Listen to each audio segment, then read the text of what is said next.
1996, a year in which zero happened. If you don't believe me, well, you'd be right, because actually, these Summer Olympics had a lot happen. 1996, we went to games were in Atlanta. They were in the Centennial Games, as they were started a century previous. Believe it or not, they were held from July 19th to August 4th. 197 nations, 10,320 athletes. First time over 10,000. And that just keeps going up, as do the nations. The last Summer Games held on the North American continent. Last Summer Games held on the North American continent until 2028 when they're in Los Angeles. The last Summer Games, by the way.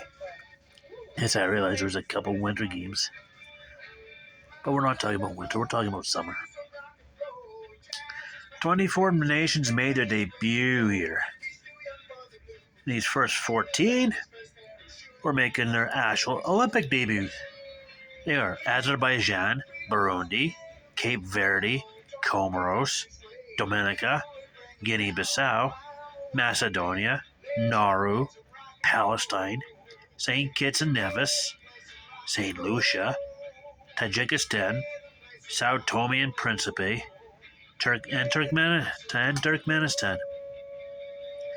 Yeah, you're gonna need a map to find those countries. I'm telling you, it's like, who? Where?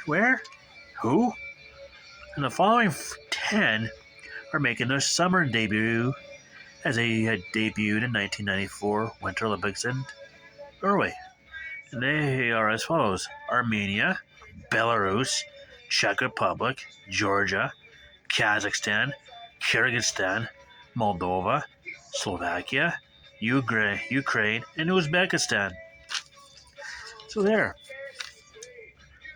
Naim Suleymanoglu of Turkey, I think I butchered his name, set a record of an unprecedented third consecutive weightlifting gold. 3 straight gold medals, 3 straight Olympic titles in weightlifting. Hong Kong makes their last appearance as a British colony. And what else do we got here? Okay. Donovan Bailey wins the 100 meters in a then record time of, I think it was 9.84. And then him, Glenroy Gilbert, Bruni Sirin, and Robert Esme each were part of the 4x100 team that won gold. Yeah, you can remember Don Women's voice saying, "Oh, if you're Canadian, you gotta love Saturday night in Georgia," as Donovan Bailey's crossing the line to finish first. Okay. Andre Agassi wins gold in tennis, and then later, in '99, wins the French Open, becoming the first male, I believe the first male to win the Golden Slam.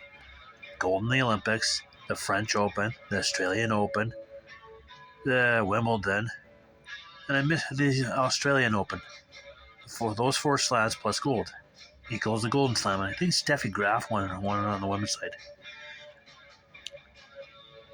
Okay, Lilia Podkopaida is the second gymnast to win an individual gold after winning the individual all-around title. The U.S. women's gymnastics team they were nicknamed the Magnificent Seven, wins the all-around in dramatic fashion, and it went down to Kerry Strug's last jump. I think it was in the vault. For previous jumper mangled her ankle and went again and ended up winning gold. She could barely stand after she finished the jump. I mean, barely. She had to be carried to the medal ceremony afterwards. Yeah.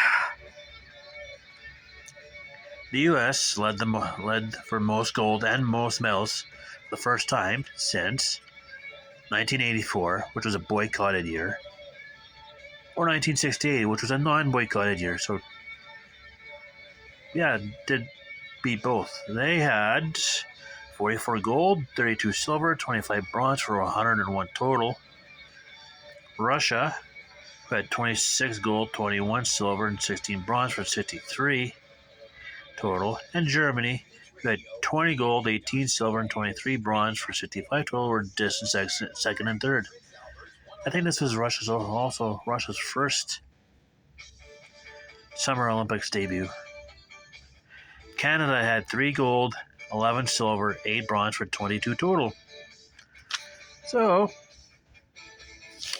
last night, there's that there's that bomb that went off in Centennial Park on the 27th of July, which put a damper on things. And the Centennial Olympic Stadium. Then when you watch the opening ceremonies and you look at one part of it, looks like that part of it looks like baseball because it ended up being a baseball stadium. It was renamed Turner Field afterwards.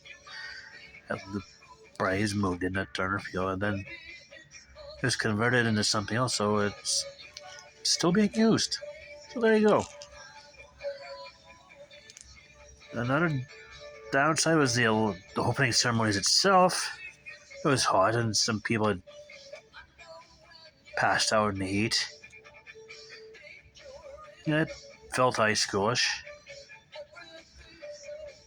And the big problem is there's like big gaps in between. There are big gaps in between nations, and there were big gaps. Or a couple of nations, Canada for one, just stop, then wave to the Prime Minister and say, okay, fine. And it's waved, and they waved, and the wave is like, okay, go. Holding everybody else behind him is like, guys, keep moving. You can wave as you're going by, but just don't stand there for 5 minutes and wave. Yeah, that Olympics, that set the tone for the rest of the games. But anyways, that's it for 1996. Tomorrow, the year 2000. First of the new millennium. As these Zealand games were the last of the 1990s. First, 72 to 2000. The first of the new millennium. And their mascots are like Ollie, Sid, and Millie. We'll get to that tomorrow. Until then, stay tuned.